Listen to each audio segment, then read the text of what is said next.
Hi hello నమస్తే. ఎలా ఉన్నారండి? అందరూ బాగున్నారు కదా? నేను కూడా చాలా బాగున్నానండి. మీరందరూ కూడా చాలా చాలా బాగుండాలని ఆయురారోగ్యాలతో సుఖంగా సంతోషంగా ఎప్పుడూ నవ్వుతూ ఉండాలని నేను భగవంతుని ప్రార్థిస్తున్నాను. మళ్ళీ నా రొటీన్ స్టార్ట్ అయిపోయింది. రంజాన్ అయిపోయింది. ఇంకా మళ్ళీ నేను వీళ్ళ దగ్గరికి వచ్చేసాను అనమాట. స్లమ్ ఏరియాకి వచ్చేసాను. పాపం నా కోసం చాలా ఎదురు చూస్తూ ఉన్నారు వీళ్ళు. ఇది వైకుంఠపురం రెండో ఏరియా అండి.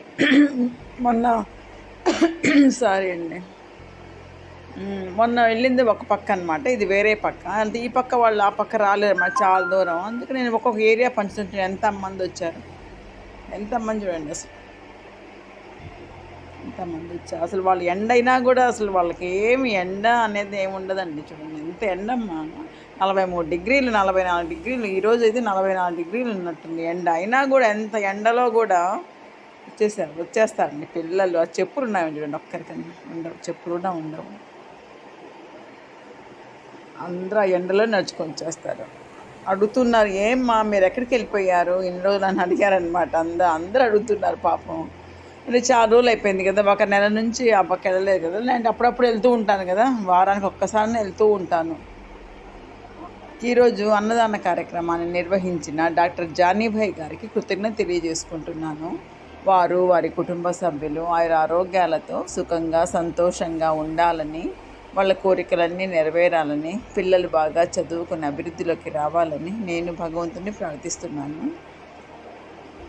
వీరి తరఫు నుంచి ఎంతోమంది నిరుపేదల ఆకలిని తీరుస్తున్నందుకు నాకు నిజంగా చాలా ఆనందంగా ఉంటుంది, గర్వంగా కూడా ఉంటుందన్నమాట. ఎందుకంటే ఇట్లా అన్నదాన కార్యక్రమాలను నాకు రెడ్ క్రాస్లో వాళ్ళు నన్ను అన్నపూర్ణ అని పిలుస్తారండి. అన్నపూర్ణ అంటే ఇప్పుడు అన్నదాన కార్యక్రమాన్ని నిర్వహిస్తూ ఉంటాను కదా. రెడ్ క్రాస్లో తలసీమియా పిల్లలకు ఇస్తూ ఉంటాను వారానికి 3 సార్లు. డోనర్స్ లేకుండా నేను ఇచ్చేస్తాను. అప్పుడప్పుడు డోనర్స్ కూడా ఉంటారనుకోండి. తర్వాత అందుకని నన్ను అందరూ అన్నపూర్ణ అని పిలుస్తాను. ఎందుకంటే అన్నదానాలు చేస్తూ ఉంటాను అనమాట.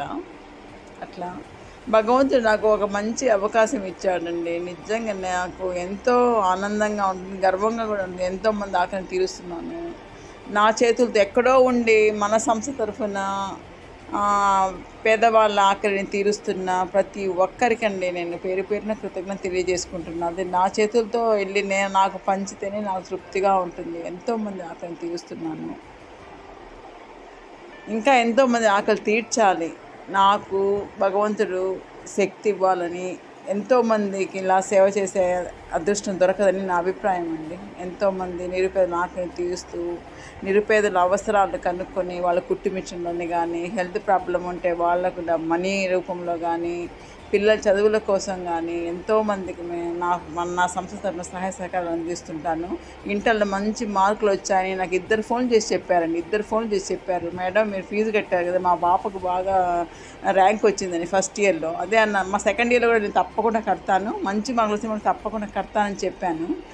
ఎంతో సంతోషం వేసింది. ఎందుకంటే మనం ఫీజు కట్టినప్పుడు వాళ్ళు కేర్లెస్గా కాకుండా చదువుకొని మంచి మార్కులు సాధించారు. వాళ్ళ పేరెంట్స్ నాకు ఫోన్ చేసి చెప్పారనమాట. ఈ సెకండ్ ఇయర్ కూడా కట్టాలండి నేను వాళ్ళకు. నేను ముందే చెప్తాను, మంచి మార్కులు వస్తే సెకండ్ ఇయర్ కూడా కడతాను చెప్పేస్తాను అనమాట వాళ్ళకు. అందుకని వాళ్ళు ఫోన్ చేసి చెప్పారు. ఎంతో సంతోషమైంది. నా సంస్థ తరఫున ఎన్నో సేవా కార్యక్రమాలు నిర్వహిస్తున్న, నాకు సపోర్ట్ చేస్తున్న ప్రతి ఒక్కరికి పేరు పేరు కృతజ్ఞతలు తెలియజేసుకుంటున్నాను. నమస్తే.